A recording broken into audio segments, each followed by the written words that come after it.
Something just broke in the global financial system, and it happened while you were sleeping. Ladies and gentlemen, Asian guy here. It's 6:47 a.m. Eastern Time, and I need you to understand what transpired in the darkness between yesterday's market close and this morning's open. Because what I'm about to show you isn't just a number on a screen. It's the sound of the most powerful financial institution on Earth admitting defeat. At exactly 3:17 a.m., the Federal Reserve Bank of New York executed an emergency reverse repurchase operation. The amount? $34,251,000,000. In the dead of night, on a day when the markets were supposed to be calm. But the mechanics of this operation tell a darker story. Federal Reserve data shows the repo was executed through the primary dealer network, but with an unusual twist. Instead of the typical competitive bidding process, this was a direct allocation. No auction, no market discovery, just a predetermined amount distributed to predetermined recipients at a predetermined rate. That's not how emergency liquidity is supposed to work. That's how controlled demolitions work. Someone knew exactly how much money would be needed, exactly which banks would need it, and exactly when they would need it. This wasn't crisis management. This was crisis orchestration. The interest rate charged was 50 basis points below the federal funds rate, below market, below cost. The Federal Reserve wasn't just lending money to save these banks, they were subsidizing their survival. They were paying banks to accept bailout money. Now, let me explain what this means. The repo facility isn't where healthy banks go to get a business loan. This is the emergency room. This is where banks go when they're bleeding to death. When you see a $34 billion injection at 3 in the morning, you're not looking at routine liquidity management. You're looking at a panic response. But here's where this gets interesting. Here's where the story stops being about banking and starts being about war. The timing is impossible to ignore. Yesterday, silver closed at $76.18. Overnight, it gapped to $79.43 in Asian trading. That's a $3 move on no news, no industrial report, no mining disruption, just pure violent price discovery. And somewhere in those $3, someone's risk management system screamed.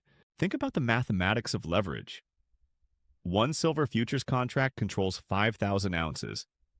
If you're short 10,000 contracts and silver moves $3 against you, you just lost $150 million before your morning coffee. But we're not talking about 10,000 contracts. We're talking about positions that number in the hundreds of thousands. Positions that were built over years. Positions that were designed to suppress the price of silver indefinitely until China changed the game. Because while the Federal Reserve was printing $34 billion to save American banks from their silver shorts, Beijing was making a very different calculation. They weren't printing money to fight the market. They were using money to corner it. The export licensing system that goes into effect isn't just bureaucratic paperwork. It's a financial weapon. Every ounce of silver that leaves China now requires government approval. Every transaction gets reviewed by state officials who understand exactly what silver means to the Western financial system. And those officials have decided that the West doesn't get to have it anymore. But the licensing system was just the public face of a much deeper operation. Chinese state banks have been quietly accumulating massive silver positions for 18 months. Conservative estimates put Chinese government-linked holdings at over 800 million ounces. That's not just a strategic reserve, that's a corner. They accumulated it while Western banks were shorting the market to keep prices low. The Western banks were unknowingly subsidizing their own destruction. Let me walk you through what happened last night, step by step. At approximately midnight Shanghai time, major Chinese refiners began receiving calls, not orders, calls. Strategic communications from entities that don't usually engage in commodity markets. These weren't industrial buyers looking for silver to make solar panels. These were state-directed purchases designed to absorb every available ounce before Western arbitrage traders could react. But the coordination went deeper. Intelligence sources report similar calls to dealers in Singapore, Hong Kong, and Dubai. The message was consistent. Execute immediately, pay any premium, secure delivery within 48 hours. This wasn't a market operation. This was a military operation disguised as commodity trading. The price in Shanghai spiked to $81.97, while New York still showed 76.18. That spread represents more than just a pricing discrepancy. It represents the moment when Eastern determination overwhelmed Western manipulation. For months, trading desks in New York had been dumping silver futures at strategic times to keep prices contained. Every rally was met with algorithmic selling. Every breakout was smothered with paper contracts. But algorithms assume infinite supply. They assume that for every buyer, a seller can be manufactured. They assume that markets are infinitely liquid and infinitely manipulable. Chinese state buying broke those assumptions. When Beijing decided to absorb physical silver at any price, Western algorithms became obsolete overnight. You cannot algorithmically trade against an entity that doesn't care about profit, doesn't respond to technical analysis, and has unlimited capital backing. The Shanghai Premium wasn't just a price signal. It was a declaration of war against the concept of paper price discovery. It was Beijing announcing that they would set the real price of silver, and the West could either accept that reality or print money fighting it. That spread, that $5 gap, represents the exact moment when the global silver market fractured into two separate realities, East and West, physical and paper, real and imaginary. But the Federal Reserve couldn't let that gap exist. Because if silver trades at $82 in Shanghai and $76 in New York, every bank, every hedge fund, every algorithmic trading system in the world should be buying in New York and selling in Shanghai. The arbitrage opportunity is mathematically perfect. Risk-free money.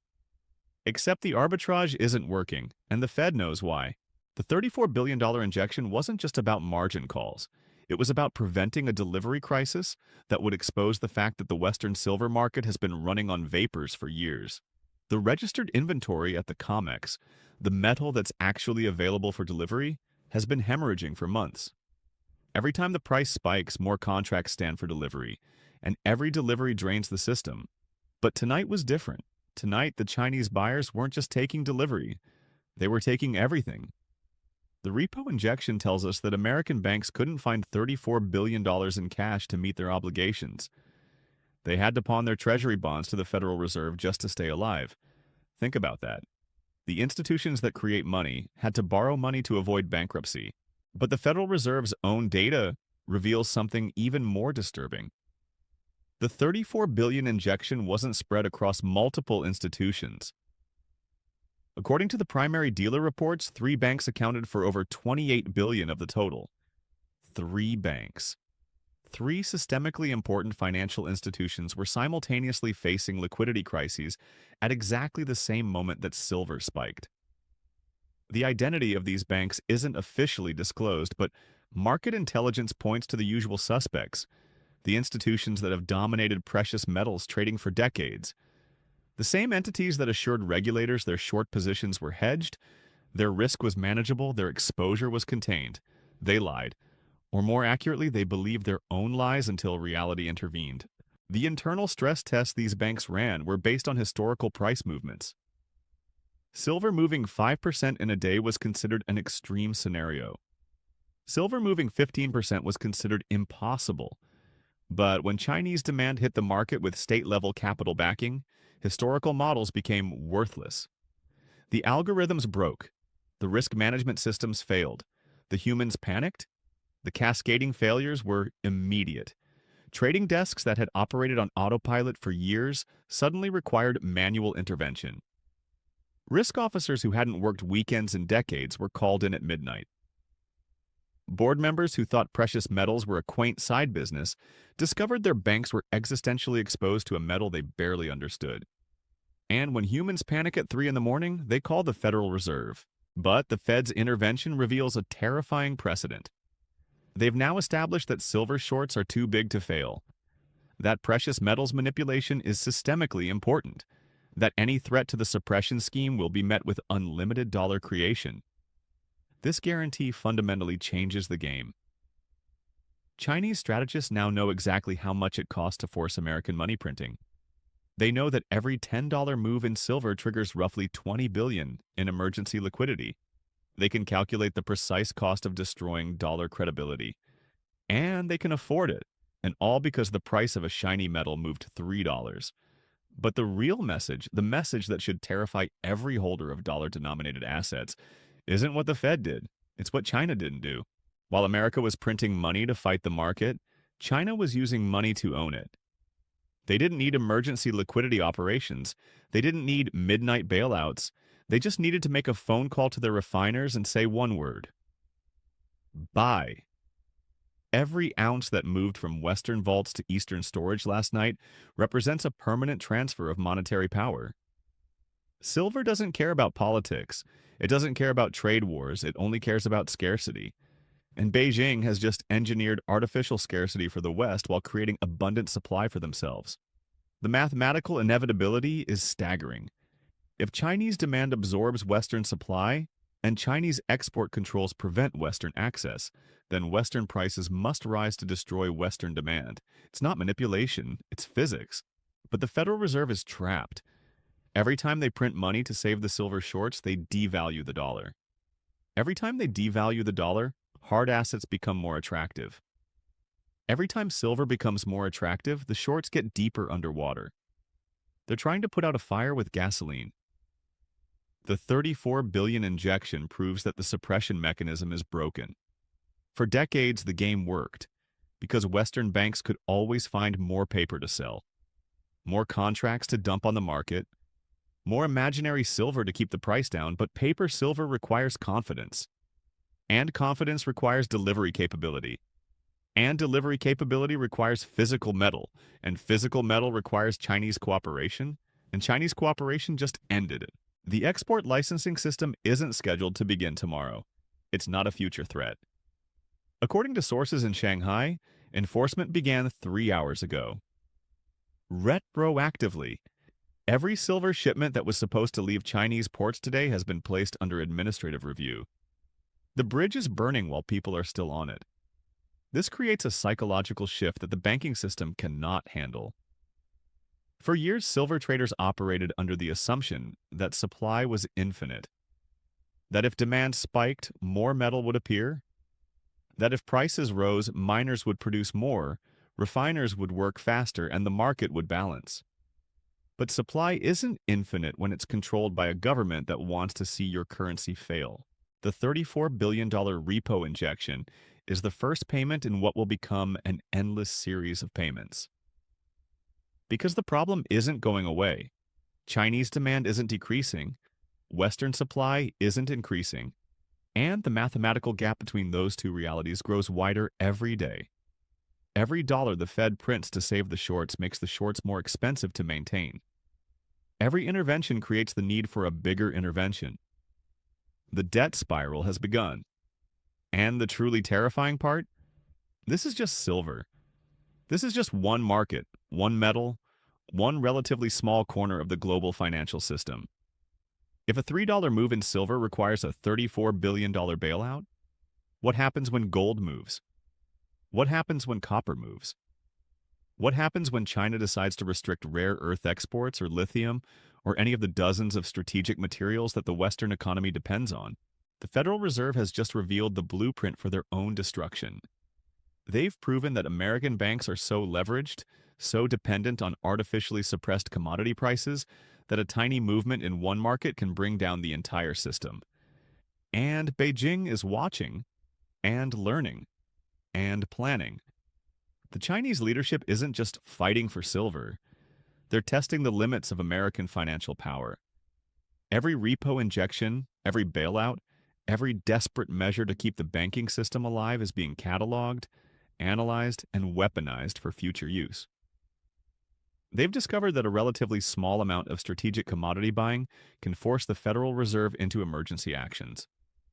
They've learned that American banks are far more leveraged and far more fragile than anyone publicly admitted. They've identified the exact pressure points that can bring down the entire Western financial system. But the scope of Chinese preparation goes far beyond silver. Intelligence reports suggest they've been running similar accumulation strategies across dozens of critical materials: lithium for batteries, rare earths for electronics, cobalt for electric vehicles, copper for infrastructure. They're not just cornering one market, they're cornering the entire periodic table. The pattern is consistent across all commodities. Patient accumulation during Western suppression, strategic timing to maximize Western pain, and always the conversion of paper positions into physical ownership. They learned from America's gold default in 1971. They understand that paper promises can be broken, but physical possession cannot be negotiated away, and they're sharing this information with their allies. Russia is watching how silver breaks American banks. Iran is taking notes on how commodity restrictions can force money printing. Every nation that wants to challenge American financial dominance is studying the playbook that China just wrote. The BRICS nations are coordinating their resource strategies. When China restricts silver exports, Russia restricts palladium. When Russia limits energy supplies, Brazil restricts agricultural exports. When Brazil cuts food shipments, India restricts pharmaceutical ingredients. They're creating a web of interdependent shortages designed to overwhelm American crisis response capabilities. The Federal Reserve can handle one emergency injection. They can manage one $34 billion bailout. But can they handle simultaneous crises across energy, food, metals, and technology? Can they print enough money to save every over-leveraged bank, fund every strategic stockpile, and maintain dollar credibility simultaneously? Beijing is betting they cannot, and they're about to find out. The $34 billion injection happened at 3 a.m. because they hoped nobody would notice. They buried it in the overnight data, mixed it with routine operations, disguised it as normal central bank activity. But the size betrays the desperation. $34 billion doesn't just materialize for routine operations. The timing was calculated to minimize market reaction. 3 a.m. Eastern means 9 a.m. in London, 3 p.m. in Singapore, 4 p.m. in Tokyo. Peak trading hours in every major financial center except New York. By the time American markets opened, the injection would be old news, buried in overnight reports that most traders never read. But burying the news doesn't change the mathematics. $34 billion in emergency liquidity means $34 billion of losses were about to materialize. Someone, somewhere, was facing immediate insolvency. Someone whose failure would cascade through counterparty relationships, clearing houses, and derivative networks. The Federal Reserve doesn't intervene to save individual institutions. They intervene to save the system, which means the system itself was at risk. Someone, somewhere, was hours away from bankruptcy. Someone with enough systemic importance that their failure would cascade through the entire financial system. Someone whose survival required the immediate creation of $34 billion out of thin air. And that someone was short silver. The war isn't coming. The war is here. It's not being fought with missiles or soldiers. It's being fought with export licenses and repo operations. China fires by restricting supply. America responds by printing money. China fires again by buying more. America prints more. And every shot makes America weaker and China stronger. The silver market died last night at 3:17 a.m. What replaced it is something entirely different. Something that doesn't follow the old rules. Something that doesn't respect Western financial engineering. What emerged from that $34 billion emergency injection was a new reality. A reality where physical assets trump paper promises. Where Eastern patience defeats Western leverage. Where the country that makes things has more power than the country that prints things. The implications extend far beyond precious metals trading. Every industry that depends on Chinese supply chains is now vulnerable to strategic restriction. Tesla needs Chinese lithium for batteries. Apple needs Chinese rare earths for phones. Boeing needs Chinese titanium for aircraft.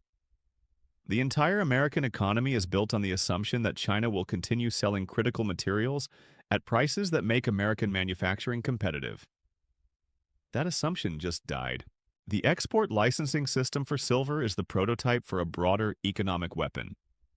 If Beijing can force a $34 billion Fed intervention with silver restrictions, imagine what they can accomplish by restricting semiconductor materials or battery components or pharmaceutical ingredients.